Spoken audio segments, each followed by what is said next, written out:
Hello बच्चों, चलिए आज का हमारा प्रश्न है गणितीय आगमन सिद्धांत से सिद्ध करें। हमें यहाँ से सिद्ध करना है एक square plus 3 square plus 5 square plus T किसी प्रकार 2n माइनस 1 का स्क्वायर बराबर आ रहा है n गुणा 2n माइनस 1 गुणा 2n प्लस 1 बट्टे में आ रहा है हमारे पास यहाँ से 3 के। तो इसे सिद्ध करने हेतु हमारे पास यहाँ से हमारी मुख्य अवधारणा कार्य करेगी।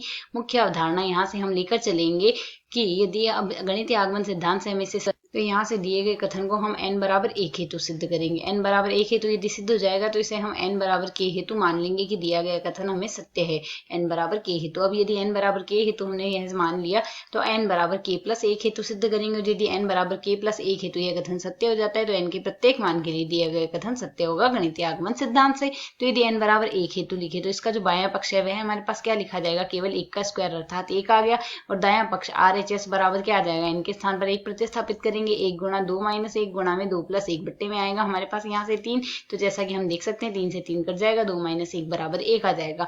अतः यहाँ से बायां पक्ष बराबर आ गया। दाएं पक्ष कहते हैं n बराबर 1 हेतु जो कथन हमें दिया गया है वह हमारे पास यहाँ से सत्य है। यह आ जाएगा हमारे पास यहाँ से सत्य। अब यदि हम n बराबर k हेतु माने तो यह हम यहाँ से मान लेंगे, माना दिया गया कथन जो है वह n बराबर k हेतु सत्य है। अतः 1 का स्क्वायर प्लस 3 का स्क्वायर प्लस ठीक इसी प्रकार 2k माइनस 1 का जो वर्ग आ रहा है वह इनका योग बराबर होगा हमारे पास k गुणा में 2k माइनस 1 गुणा में 2k प्लस में 1 बट्टे में आ रहा है हमारे पास यहाँ से 3। यह हम यहाँ से मान के चल रहे हैं। अब हमें यहाँ से k प्लस 1 के लिए सिद्ध करना है। तो n बराबर k प्लस 1 है तो यदि हम यहाँ से देखें तो हमें यह सिद्ध करना है। क्या सिद्ध करना है, यहाँ से वह कथन भी लिखेंगे हम। यहाँ से 1 का स्क्वायर ही तो ले रहे हैं यहाँ से हम।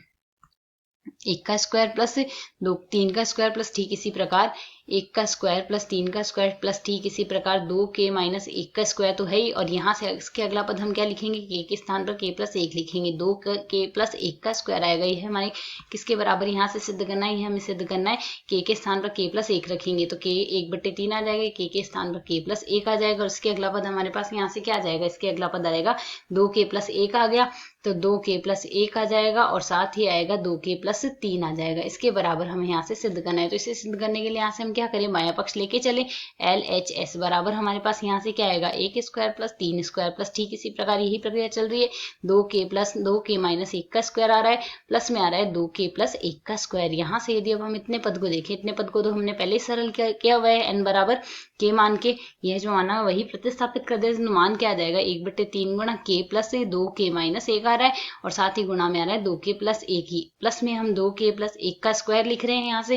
तो यदि दोनों पदों में से देखें तो हम यहाँ से 2k प्लस 1 उभयनिष्ठ ले लेंगे। शेष हमारे पास यहाँ से क्या बच रहा है, 1/3 गुणा में k से हम गुणा कर रहे हैं तो यह आ जाएगा 2k स्क्वायर माइनस में k और प्लस में हमारे पास यहाँ से 2k प्लस 1 और बच रहा है। इसे यदि अब हम आगे सरल कर लें तो मान हमारे पास यहाँ से क्या आ जाएगा, इसे सरल करके हम लिख सकते हैं यहाँ से 2k प्लस 1 तो हम लिखेंगे, बाकी पद को हम लिख सकते हैं 2k स्क्वायर माइनस में k प्लस में 3 दूनी 6k प्लस में आ रहा है हमारे पास 3 बट्टे में हमारे पास यहाँ से 3 आ जाएगा। इसे यदि अब हम यहाँ से सरल कर ले तो यह मान हमारे पास क्या आ जाएगा, यह सरल करके हम यहाँ से लिख सकते हैं 1/3 तो आ ही रहा है, 2k माइनस 1 भी आ रहा है हमारे पास यहाँ से। बाकी बचे हुए पद को यदि हम यहाँ से देखें 2k माइनस 2k प्लस 1 है तो 2k प्लस 1 लिखेंगे इसे एक तो। और साथ ही यदि बाकी बचे हुए पद को हम सरल करें तो यह पद हमारे पास क्या बच रहा है, 2k स्क्वायर बन रहा है प्लस में 5k बन रहा है तो यह आ जाएगा 2k स्क्वायर आ रहा है प्लस में 5k आ रहा है और प्लस में हमारे पास यहाँ से 3 आ रहा है। तो इसे यदि अब हम यहाँ से सरल करें तो 1/3 2k स्क्वायर प्लस 1, इसे यदि हम यहाँ से सरल कर ले, सरल करने के लिए हम क्या कर सकते हैं 2k square plus 5k plus 3 ही जो लिखा हुआ है इसे यदि हम यहाँ से सरल करें, 5 को हम यहाँ से खंडों में विभक्त करके क्या लिख सकते हैं 2k प्लस 3k लिख सकते हैं प्लस में आ जाएगा 3। इसे यदि सरल करें, प्रारंभ के दो पदों में से 2k उभयनिष्ठ ले लेते हैं तो k प्लस 1 शेष रहेगा। यहाँ से भी 3 उभयनिष्ठ ले लेते हैं तो k प्लस 1 शेष रहेगा। दोनों पदों में k प्लस 1 हमारे पास उभयनिष्ठ आ जाएगा, शेष बचेगा k प्लस 3। तो यहाँ से इस पद को गुणन खंडों में यदि लिखें तो 2k प्लस 3 आ जाएगा, साथ ही आ जाएगा हमारे पास k प्लस 1। तो यही तो हमें यहाँ से सिद्ध करना था जो कि बराबर आ गया हमारे पास यहाँ से दाएं पक्ष के k प्लस 1 आएगा। यहाँ से यह बराबर आ गया दाएं पक्ष के, बाएं पक्ष बराबर आ गया दाएं पक्ष कहते हैं। यहाँ से हम लिख सकते हैं n बराबर k प्लस 1 हेतु भी n बराबर k प्लस 1 हेतु भी हमारे पास यहाँ से यह क्या है, सत्य है। और यदि हमारे पास यहाँ से n बराबर k प्लस 1 हेतु सत्य है तो यहाँ से हम लिख सकते हैं n के प्रत्येक मान के लिए प्रत्येक n के लिए सत्य है, प्रत्येक n के लिए कथन सत्य है। हमें यहाँ से यही सिद्ध करना था। आशा है समझ आया। धन्यवाद।